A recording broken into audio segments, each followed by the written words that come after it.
Guys, welcome back or welcome to my channel. So today's video is a January wrap up and I had a fantastic reading month in January.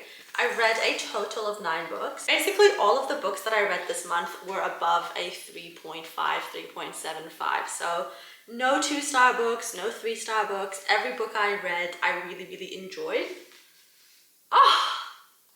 What a month it's been. What a way to kick off 2024. I'm so happy. Cooper. Okay, let's begin. So, I'm just gonna try to pick up all the books I read so I can show you guys. Oh goodness. These are all the books that I read. I also have my Kindle on here because I did read a book on my Kindle. The first book I read in 2024 was Good Girl, Bad Blood by Holly Jackson. So this is the sequel to A Good Girl's Guide to Murder. If you want to watch me read this entire series, I do have a reading vlog and I absolutely lost my mind. I love this series. I read all 3 books in about 4 days. It took over my life. It was all I could think about. Highly recommend. I can't really tell you the synopsis of this book too much because it will spoil the first book for you. So if you're into crime or solving like murder mysteries or just kind of being on the edge of your seat, if you enjoy books like that, look no further. I had such a blast reading this book and I rated this book, what did I rate it? I think this was a 4-star for me. Let me check.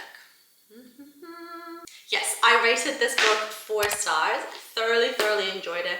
I think it was my least favorite in the series, but even then it's still a 4-star. So that just shows you how good the series is. I highly recommend it if you haven't read it yet. Then the second book I read in January was As Good as Dead by Holly Jackson. This is the final book in the Good Girl's Guide to Murder trilogy. This book, I can't even begin to explain the emotions it took me on, the roller coaster it took me on. I saw nothing coming. I thought I was so smart. I was like guessing all the plots. I was like, I know exactly what's gonna happen. No, I didn't. No, I didn't. This book was fantastic. I think I rated this one a 4.5. Yes, this was a 4.5. It was so good. If you haven't yet read it, this is your sign to read this series because it is. Okay, then the next book I read was my first 5-star of 2024. And I'm not even surprised by it because I love this woman's writing. It is Carrie Soto is Back by Taylor Jenkins Reid.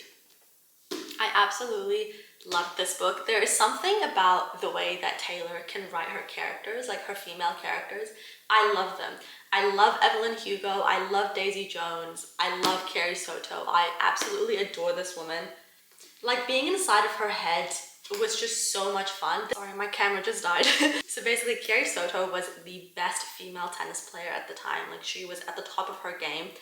And 6 years after she retires, this new tennis player comes on the block and she's about to take Carrie Soto's world record away from her. Like she's about to beat her and sort of beat her records. And Carrie Soto's 37 at this point, which is very young, but in the tennis world, she's retired. She's a bit too old to play. But this woman is determined. So she goes back in the tennis world and it's just a really beautiful story watching her sort of climb the ranks again. And her dad is her tennis coach and it's like you see her from childhood to now. And honestly, I can't even explain it because when people were telling me about this book, I was like, I'm not interested in this. Like, I don't mind tennis, but why would I want to read about a tennis player? It just didn't intrigue me. So just know, even if you're not interested in tennis, you will be. This book had me at the edge of my seat. The way that I cared for Carrie Soto and how she was going to perform, like my heart was beating so fast. Honest to God, like you will fall in love with this character. She has flaws. She's not always likable, but you will just fall in love with her. So please, if you haven't yet read Carrie Soto is Back because you think that you're not interested in tennis, you're missing out. Then the next book I read, it's such a cute book, typically outside of my normal genre. It's just like a kind of cheesy YA romance, which is not really my cup of tea, but it was just such a wonderful book. And that is Check and Mate by Ellie Hazelwood. How cute is this cover? Like the little chess pieces, the pink, the characters. It's so cute. And I typically don't like cartoon drawings on my covers, but I absolutely love this. I think it's so cute. I rated Check and Mate I rated it at 3.5. I really, really enjoyed my reading experience with it. The book follows two characters, Mallory and Nolan. It's mostly just through the girl's perspective, Mallory. So she used to play tennis when she was young and she was like really, really, really good at it. And Nolan, our main character, he is a chess champion. Like in this world, chess is almost like a sport. No, chess is a sport. I'm so sorry guys, I don't know much about chess. But in this world, like the chess players are almost like celebrities. Like people know them, they want to photograph them. Like it's a very cool thing. I'm sure chess is really cool. You know what? I'm so sorry if I'm insulting anyone who plays chess. I actually want to get into chess. Okay, I'm babbling. Anyway, so Nolan, our main guy, he is the best chess player in the entire world. No one has ever beat him before. Like he is number one. And one day, Mallory enters a tournament, just like a fun sort of tournament she got thrown into. And she ends up competing against Nolan and she wins. And it's the first time someone's beat him, let alone a female. And the story kind of goes on from there. Our main character, she is struggling for money. Like she's kind of taking care of her mom and her two sisters. So she really, really needs money. And, you know, this is obviously an unrealistic book. So she meets someone who enters her in this chess tournament where you can get crazy money.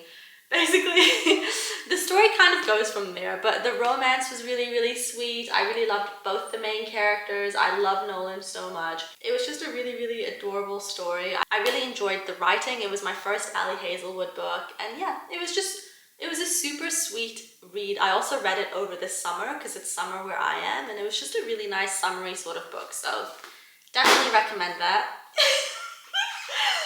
Oh, I love the next book I'm about to show you guys. Then the fifth book I read 2024 is Powerless by Lauren Roberts.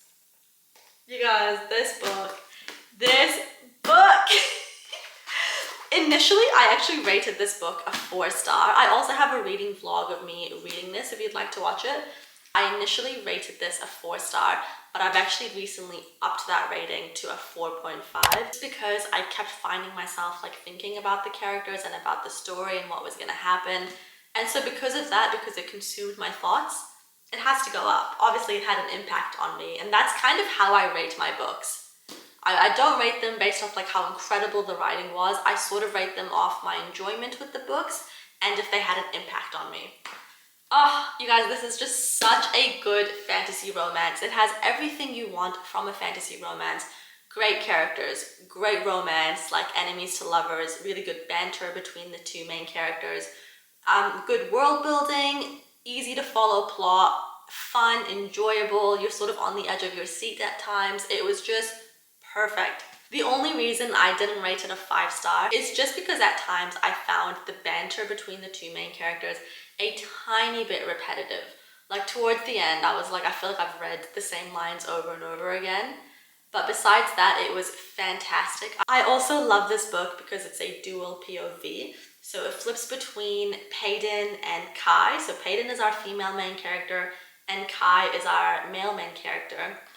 And this book is set in a world where there's people called the elites that possess like some sort of superpower. They're more at the top of the hierarchy. And then there's people called the ordinaries who don't have any superpower, they're ordinary. And the king wants to banish all the ordinaries in the world because they feel that they are like weakening the powers of the elites, that they're sort of diseased. And Payton, our female main character, she is an ordinary, but she is posing as an elite just to sort of obviously not get killed. And what kind of happens in this book is she ends up saving Kai, which is the main character. She ends up saving him and she gets thrown into something called the Purging Trials, which is sort of similar to the Hunger Games. It's this kind of game where the elites show off their powers and like just show how powerful they are. And so she is sent off to the kingdom, and mind you, the main character, Kai, he is the son of the king, so he's a prince. So she's sent off to this kingdom to enter these trials, and the story goes from there. It is such a fun book. I highly recommend it. And the second one is coming out in June, I believe, May or June. So definitely read this if you haven't, because you only have to read the first book. It's not scary. You're not starting like a full-blown series. You just need to read the first book, and if you like it, then, you know, read the second book when it comes out.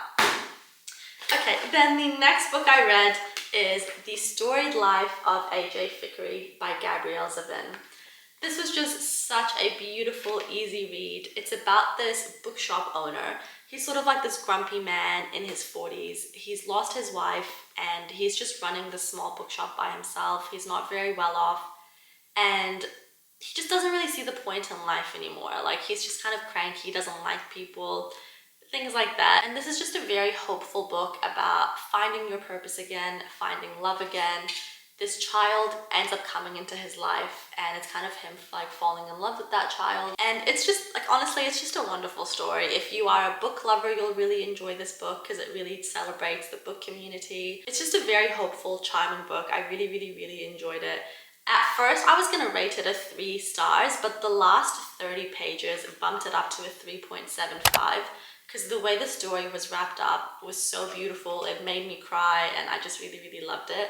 So yeah, this was a 3.75. The next book I read, I love this book.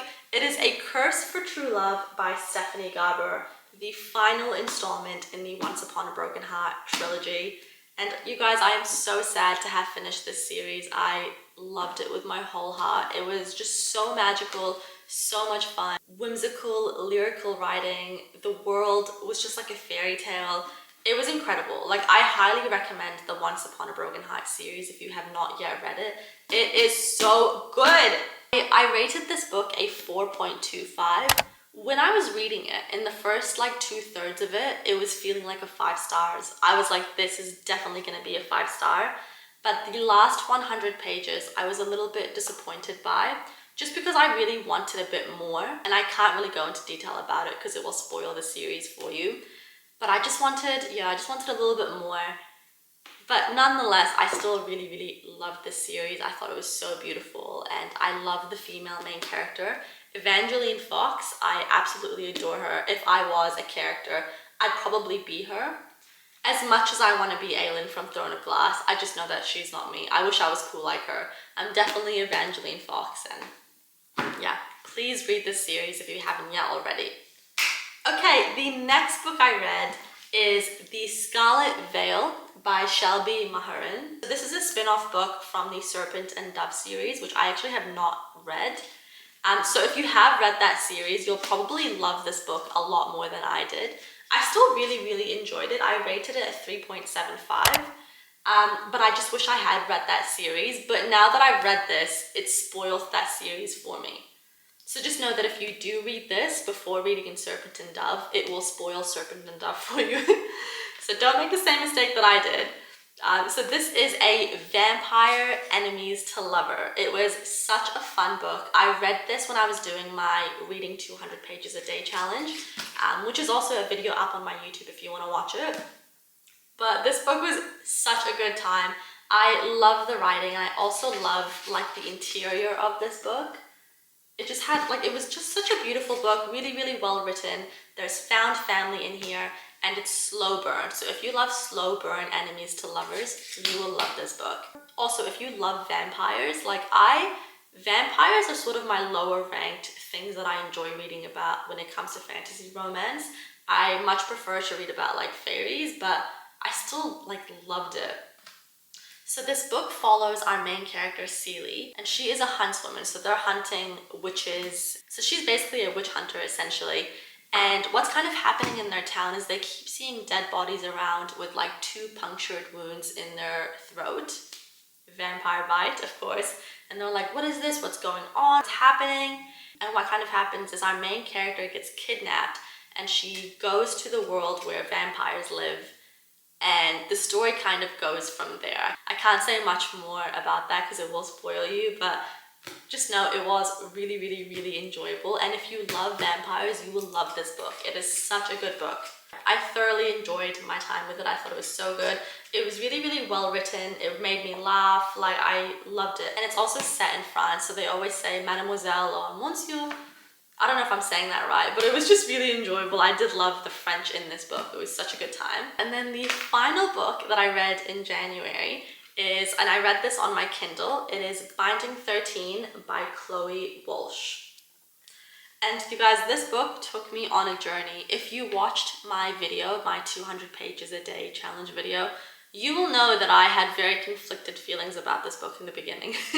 I started off enjoying it, and then I got to like the 200-page mark, and I was like, I don't like this book anymore, it's not for me. And I DNF'd it for a couple of days. Like, I was sure that I wasn't going to come back to it. I was like, not for me, I just don't really like it that much. But then what happened to me was I could not stop thinking about what was going to happen to the characters. Like, I needed to know. It was so weird. Like, I was so indifferent to the story and the characters in the book. Like, I could not care less about them. And then over the next couple of days, it was like creeping up on me. I don't know what happened to me. I could not stop thinking about them. And I was like, I need to know what's going to happen in Binding 13. And so I picked it back up and I fell in love with it.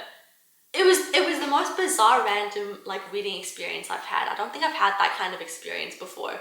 So if you did try to read Binding 13 and you DNF'd it just like I did, pick it back up. Give it a go, because I love it. I love this world. I love the characters. It is so good. Like, the found family in it is just so wonderful. I loved it. It's the first book of the Boys of Tommen series that follows two characters, Shannon and Johnny. Our main character, Shannon, the female character, she has had a really, really rough upbringing, like a really tough childhood. And then she is enrolled to the school called Tommen, the College of Tommen? Yeah, Tommen College, yeah. And her life just sort of gets a little bit better from there. She meets someone called Johnny Cavanna, who is our main character. Johnny was actually the character that I didn't really like, which is why I DNF'd it. I was not a huge fan of Johnny. I did start loving him a bit more, but he kind of bothered me in the beginning. But then I did fall in love with him, and I love Shannon. I love Shannon's brother. I love the characters in this book. Like, I just absolutely love this book. It is set in Ireland, which was really fun. It gives you like a glossary of Irish slang in the beginning, and it was just a really, really fantastic book. I rated this book a 4.25 stars. It is a bit heavy at times, so sometimes it can make you sad. But personally, I enjoy sad books, so that wasn't really a problem for me. But yeah, I cannot wait to read Keeping 13, which is the second book in this series. So that was a crazy experience. I don't know how I went from being so indifferent to it to needing to know what was going to happen. It was mental, but I highly recommend. So this is my January wrap up. I hope you enjoyed this video. Thank you so much for watching, and I'll see you guys next time. Bye!